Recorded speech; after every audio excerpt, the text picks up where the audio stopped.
Hello and welcome to Chats for Change. I'm your host, Latoya Pierce, here with our expert host, Sophie Ford.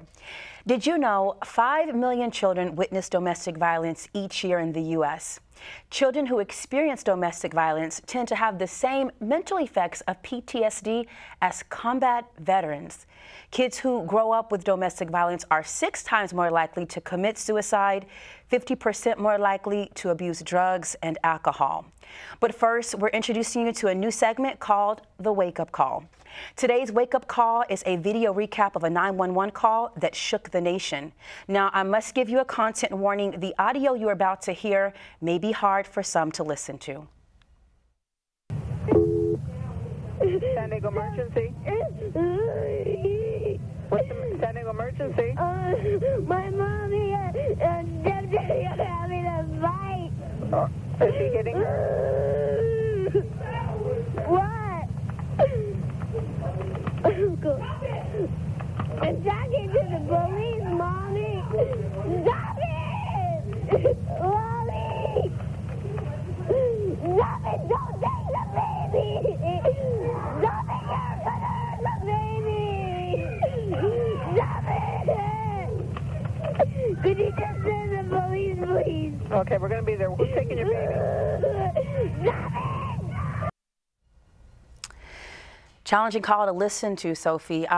Now, we cut the clip down from 10 minutes to 45 seconds. We hear Lisa, the child, go through an emotional roller coaster. What does your professional ear hear? So it is a very challenging call to listen to, but what we hear in that is a child who is literally being put in a position of becoming a lifeline for that family, and a child who has now been put in a position to get help for the mother, and also, as we heard later in the call, a sibling as well, as the child kept calling out to not hit the baby, don't do things to the baby, and also trying to reassure the mother that help was on the way. So it was very troubling, but also I think for children who grow up in this type of environment, all too common. Yeah, and there are parts of the call, later on in the call, where we hear the parents get on the line and they try to intervene. What do you think were their intentions? To protect their family. For them, unfortunately, that probably is a pattern that's very normal.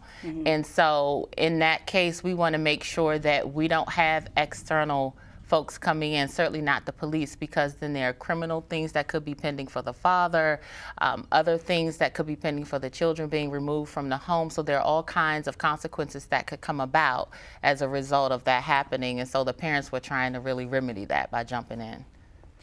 Now, once first responders arrive on the scene, what typically happens next? Can you give us some insight on that process? I can tell you what should happen, particularly in the state of Maryland. Actually, it's the national model. What should happen when first responders arrive on the scene of a domestic call is that they should assess that call for lethality.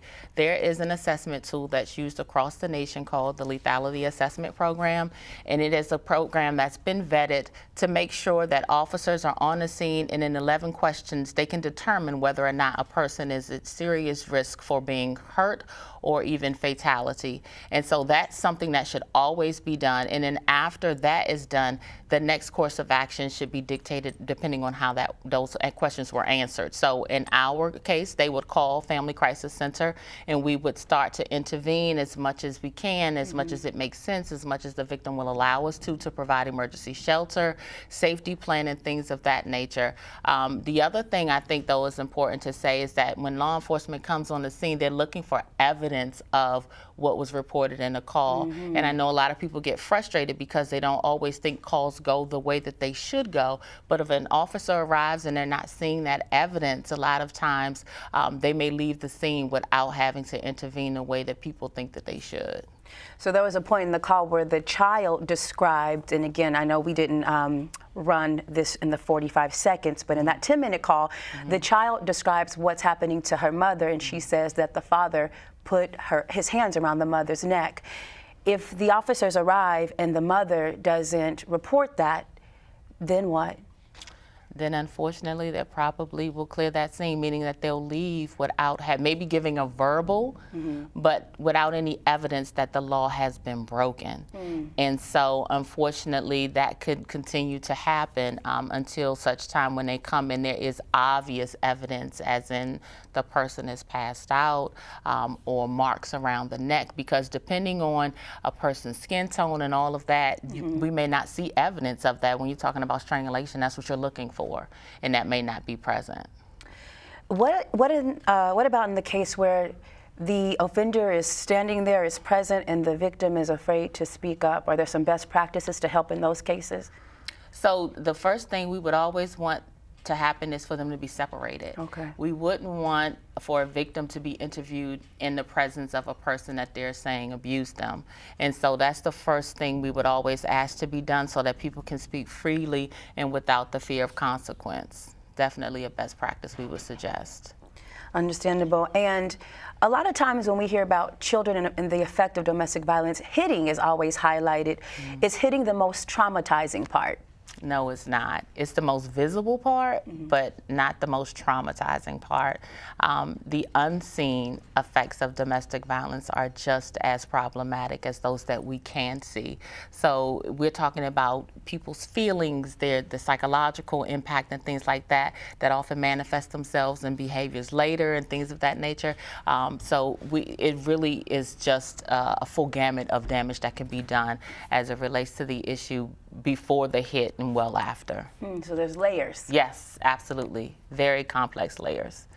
Understandable. And as we're wrapping up the wake-up call, I got to go back to this. We talked about this earlier, the PTSD statistic, children having the same mental effects as combat veterans. Yeah, it's disturbing. But they are literally living in a war zone. And so day to day, they're exposed to, again, in some instances, physical abuse, psychological abuse, emotional abuse, verbal abuse, some cases sexual abuse. And so day to day, over a course of time, when that happens and there's no intervention, the brain does start to reconfigure and development patterns are delayed and things like that. And so certainly they can take on those symptoms. I get it. I think we have a little time to get into one other stat, and we'll touch into the one we looked at. The child being 50% more likely to abuse drugs and alcohol. Before that, we talked about the child being 6 times more likely to commit suicide. Calls like Lisa's, is this typically what we're hearing? Is this how it starts? Yeah. It's how it starts. And one of the things that's so critical is early intervention. So kids that may be included as adults in those statistics you mentioned are kids that are covering up or trying to deal with, and a lot of times, that pain that has happened to them over the course of time. And so it's very important to try to arrest that feeling as early as you can by providing some intervention to those children so that they're not adults on the other side in that statistic. Tough talk, but very necessary.